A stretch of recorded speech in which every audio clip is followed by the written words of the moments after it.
Do you enjoy the old school Pokemon games like Fire Red and Leaf Green? Then Monster Crown Sin Eater might just be the next game that you want to check out.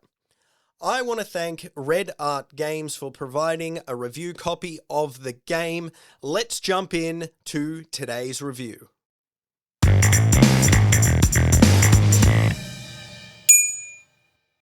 So Sin Eater is the second game in the Monster Crown series, the first of which came out back in 2021. I didn't have the pleasure in playing that game, but I did watch a few videos of it before checking out this game.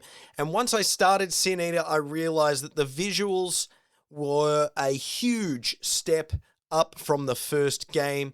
The soundtrack was delightful, and the gameplay, while all inspired from that old school Pokemon era, it brings a lot to the table and makes it feel fresh.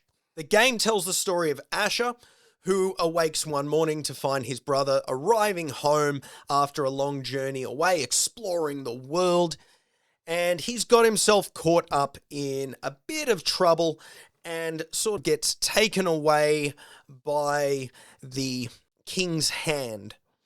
And you set out to rescue your brother and save the world, like a lot of games that this one is inspired by. The story is a lot darker than you would expect. I'm not going to talk about it from a spoiler perspective in any way, shape, or form. I want you to enjoy it.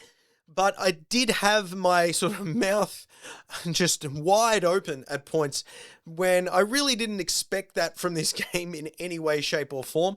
And I think this is a nice, refreshing turn of pace, because it's clear a lot of the people that would have worked on this game were probably similar age to me, I'm guessing, and they would have been inspired by sort of the Pokemon games growing up and wanted to make their own spin on it. And they wanted to add that adult twist, and I like it.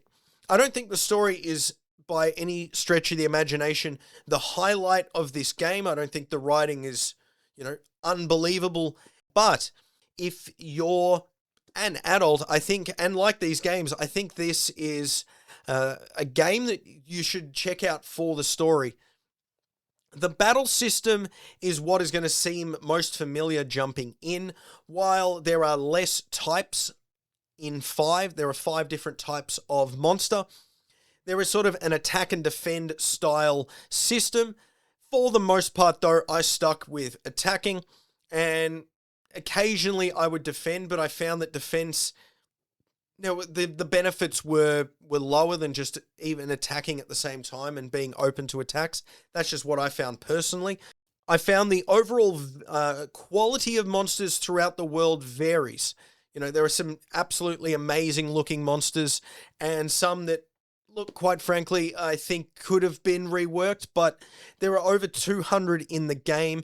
But what sets this game apart from something like a Pokemon is there is no evolving. Once you've got that monster, you can have that for the entire game. It will never change unless you fuse it with another monster, and you can combine the stats to create a new monster, which will make it stronger and have more attacks, and so on and so forth. It works really well. I think this is a genuine highlight of this game. It's something that sets it apart. There is also a breeding system, which I personally didn't check out too greatly, but if you really wanted to get deep into the weeds, this is a game for you. The way you catch monsters is a bit different than I would have expected jumping in. You actually create a pact, like a legal contract with your monster, essentially, just saying, hey, in return for battling for me, I'll look after you. And the monster thinks about it and goes, oh, yeah, all right, I'm in. And I quite liked it. And you needed multiple levels of pacts throughout the game. So if they were sort of a very evil monster, you needed a demon pact. And there's a normal pact and even a supreme pact as well. I really like this. Interesting idea. Changes it up slightly while keeping it familiar. Personal advice from my gameplay. There is a monster called a Caribou. Karubu.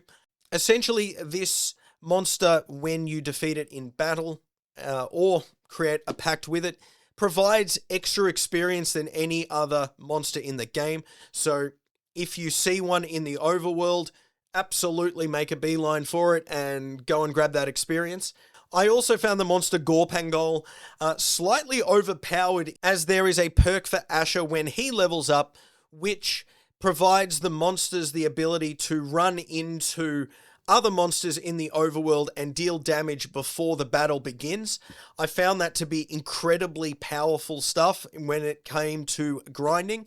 I sort of grinded throughout the overworld for about 45 minutes with this Gorpangol when I caught it at level 29, and within less than an hour I had it in the 60s. So I do recommend checking that one out if the second you find it, out towards the right of the map. Now, there were a few issues I had with the game.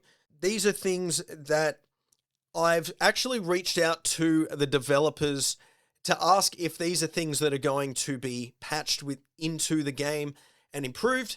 They actually did respond, and as of recording this right now for you, the update has not gone live, but it should be there day one. So I did have to play with the map not exactly showing you where you were. That should be fixed. And other little things like that in terms of progression, and just sort of, if you miss an NPC telling you something, sometimes it might be really hard to find that piece of information again. And all of these negatives have been ironed out, which is a huge plus. And I want to thank Studio Aurum, which I believe is the name of the developer. I might be pronouncing that wrong, but I want to thank them for just responding to my DMs and making those little updates, because I think it will not only help me, but it will help a lot of the players that pick up this game.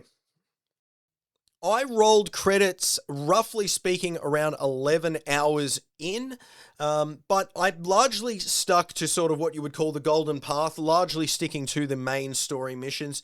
I would assume that there would be at least double that an amount of content in terms of the side content just in the sort of regular game. But once you have rolled credits, there is a lot of post-game content as well. So there is a hell of a lot of content out there if you're wanting a deeper experience than just the sort of Golden Path story. There are, as I said, roughly 200 monsters in the game. I rolled credits with roughly 70, but you can fuse different monsters together and you can get up to somewhere around 1,000 throughout the game. So this is a very deep battling system if you want to check out and really delve into it. Monster Crown Sin Eater might have a dark story, but it does have a lot of heart behind it. Will pull on your nostalgia strings, as well as it provides a lot of reminiscence to the games I played as a child.